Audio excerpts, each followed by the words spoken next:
हाँ तो बच्चों, इस वीडियो में, इसके पहले वाले वीडियो में हमने पढ़ा था मोनोहाइड्रिक एल्कोहल बनाने की सामान्य विधियाँ। अब हमको इससे जगह पर आज पढ़ना है मोनोहाइड्रिक एल्कोहल के रासायनिक गुण। तो मोनोहाइड्रिक एल्कोहल के रासायनिक गुण में पहला नंबर जो है वो है धातुओं से क्रिया। धातुओं से क्रिया। तो ये ध्यान दें इसमें कि जो मोनोहाइड्रिक एल्कोहल है, जब वो किसी सक्रिय धातु से क्रिया करता है तो वो उस धातु का एल्कोऑक्साइड बनाता है। क्या बनाता है? धातु का एल्कोऑक्साइड। जैसे लिख दिया हमने मोनोहाइड्रिक एल्कोहल ROH है और इस धातु अभिक्रिया किया, मान लिया सोडियम धातु से क्रिया करता है तो ये धातु का एल्कोऑक्साइड बनाएगा, यानी कि धातु का एल्कोऑक्साइड हो गया RONA प्लस हाइड्रोजन गैस निकलेगी RONA। तो इसको हम 2 कर देते हैं, इसको भी 2 कर देते हैं, तो ये हो जाएगा 2RONA प्लस H2 यहाँ से क्या हो जाएगा? निकल जाएगा। तो ये हमारा बना धातु एल्कोऑक्साइड। धातु एल्कोऑक्साइड यानी कहने का मतलब यह है कि अगर कोई भी मोनोहाइड्रिक एल्कोहल है तो जब वो किसी भी धातु से क्रिया करेगी तो धातु का एल्कोऑक्साइड बनेगा। जैसे यहाँ पर एल्कोहल को हमने अगर कर दिया मेथिल एल्कोहल तो CH3OH प्लस Na, यहाँ 2 कर देते हैं, यहाँ 2 कर देते हैं, तो ये बन जाएगा CH3ONA 2 प्लस यहाँ पर हो जाएगा H2, यानी कि ये धातु एल्कोऑक्साइड था तो ये हो गया सोडियम मेथॉक्साइड। तो धातुओं से क्रिया जब भी कोई मोनोहाइड्रिक एल्कोहल करेगा तो वो उसी धातु का एल्कोऑक्साइड बनाएगा। जो धातु होगी उसी धातु का एल्कोऑक्साइड बनाएगा। जैसे एल्कोहल को हमने कर दिया मेथिल एल्कोहल, तो मेथिल एल्कोहल ने जब सोडियम धातु से क्रिया किया तो यहाँ पर क्या बनाया? Sodium methoxide.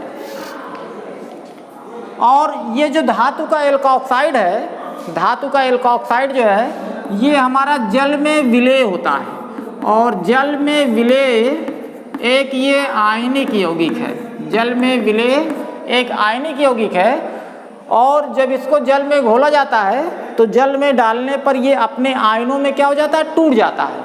आयनिक यौगिक की पहचान यही है कि आयनिक यौगिक का मतलब ये ऐसे यौगिक जो जल में डालने पर अपने आयनों में क्या हो जाए? टूट जाए। तो जब इसको हम जल में डालेंगे तो जैसे ये RONA और जल मतलब HOH, तो ये बन जाएगा, ये जुड़ जाएगा, ये हमारा NaOH बन जाएगा ये, और ये ROH यानी कि एल्कोहल फिर से बन जाएगा ROH प्लस NaOH। ठीक है। तो यानी कि जो मोनोहाइड्रिक एल्कोहल है जब वो किसी धातु से क्रिया करेगा तो वो धातु का एल्कोऑक्साइड बनाएगा और जो ये धातु का एल्कोऑक्साइड है ये जल में घुलने वाला, घुल जाने वाला या जल में विलय एक आयनिक यौगिक है। मतलब जल में डालने पर ये अपने आयनों में क्या हो जाएगा? वियोजित हो जाएगा और जल में डालने पर इसको ये पुनः मोनोहाइड्रिक एल्कोहल का निर्माण करता है। ठीक है। और किसी भी धातु के प्रति जो एल्कोहल की क्रियाशीलता का क्रम है वो इस प्रकार है। धातु के प्रति मेथिल एल्कोहल सबसे ज़्यादा क्रियाशील होगी, उसके बाद प्राइमरी होगी, उसके बाद सेकेंडरी होगी और उसके बाद टर्शियरी एल्कोहल होगी। तो धातुओं के प्रति जो एल्कोहल की क्रियाशीलता का क्रम है वो ये है, मेथिल एल्कोहल, उसके बाद प्राइमरी एल्कोहल, फिर सेकेंडरी एल्कोहल और फिर टर्शियरी एल्कोहल। तो ये हो गई धातुओं से क्रिया। धातुओं से क्रिया के बाद है दूसरा रासायनिक गुण जो है वो है कार्बोक्सिलिक अम्ल से क्रिया। कार्बोक्सिलिक अम्ल से क्रिया। तो एल्कोहल की जो कार्बोक्सिलिक अम्ल से क्रिया है वो हमारी कहलाती है एस्टरीकरण। क्या कहलाती है? एस्टरीकरण कहलाती है, क्योंकि इस अभिक्रिया में एस्टर का निर्माण होता है। यानी कहने का मतलब यह है कि जब हमारा मोनोहाइड्रिक एल्कोहल कार्बोक्सिलिक अम्ल से क्रिया करेगा तो वो किसी ना किसी एस्टर का निर्माण करेगा। तो जैसे मोनोकार्बोक्सिलिक अम्ल क्या हो गया? RCOO H और एल्कोहल HOR। अभिक्रिया जब होगी तो यहाँ से ऐसे ये बन जाएगा हमारा ये H2O बन जाए, निकल जाएगा बाहर और RCOOR प्लस H2O। तो एस्टर के बनने के कारण ये अभिक्रिया जो है, जैसे ये एस्टर है क्योंकि इसमें क्रियात्मक ग्रुप क्या लगा है COO, तो अगर किसी भी कार्बनिक यौगिक में क्रियात्मक ग्रुप COO लगा हुआ है और उसके दोनों तरफ समान या असमान एल्किल ग्रुप हों तो वो हमारा जो यौगिक है वो कहलाता है एस्टर। तो एल्कोहल जो है अगर वो कार्बोक्सिलिक अम्ल से क्रिया करेगा, मोनोकार्बोक्सिलिक अम्ल से क्रिया करेगा, तो वो किसी न किसी एस्टर का निर्माण करेगा और एस्टर के बनने के कारण ही इस अभिक्रिया को हम कहते हैं एस्टरीकरण अभिक्रिया। तो जैसे परीक्षा में आता है कि एस्टरीकरण अभिक्रिया पर टिप्पणी लिखिए, तो इसका मतलब ये है कि मोनोकार्बोक्सिलिक अम्ल की एल्कोहल से क्रिया कराने पर एस्टर का निर्माण होता है और एस्टर के बनने के कारण ही इस अभिक्रिया को हम क्या कहते हैं, एस्टरीकरण अभिक्रिया कहते हैं। ठीक है।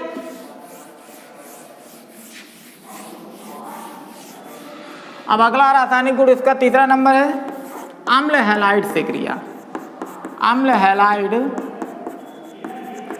से क्रिया। तो अम्ल हैलाइड का मतलब क्या है? अम्ल हैलाइड से जो अभिक्रिया होती है वो हमारी कहलाती है एसिलीकरण। क्या कहलाती है? एसिलीकरण। तो जैसे अम्ल हैलाइड का सूत्र हमने लिख दिया RCOX और एल्कोहल HOR। अभिक्रिया जब होगी तो ये बन जाएगा हमारा HX बन जाएगा और RCOOR प्लस HX। तो इस मोनोकार्बोक्सिलिक अम्ल का जो एसिटिल ग्रुप है यानी कि RCO, ये एल्कोहल में क्या किया, प्रवेश किया और प्रवेश करने के कारण इस समूह को हम एसिल समूह भी कहते हैं। इस समूह के इसमें प्रवेश करने के कारण इस अभिक्रिया को हम कहते हैं एसिलीकरण। यानी कि अगर अम्ल हैलाइड है तो अगर वो एल्कोहल से क्रिया करेगा तो यहाँ पर भी एस्टर का निर्माण होगा और इस अभिक्रिया को हम कहते हैं एसिलीकरण। जैसे इस अम्ल हैलाइड को अगर हम चेंज कर दें एग्जाम्पल के तौर पर तो ये हो जाएगा CH3COCl, इसका नाम है एसिटिल क्लोराइड। और एल्कोहल को भी चेंज कर दें HO और यहाँ पर कर देते हैं CH3, तो ये मेथिल एल्कोहल हो गया। अभिक्रिया जब होगी तो हाइड्रोजन क्लोराइड बन जाएगा और ये बन जाएगा CH3COOCH3, तो CH3COOCH3 प्लस HCl। अब ये हमारा मेथिल है और ये हमारा एसीटेट है, तो इस एस्टर का नाम है मेथिल एसीटेट और ये अभिक्रिया हमारी क्या कहलाएगी, एसिलीकरण। ठीक है।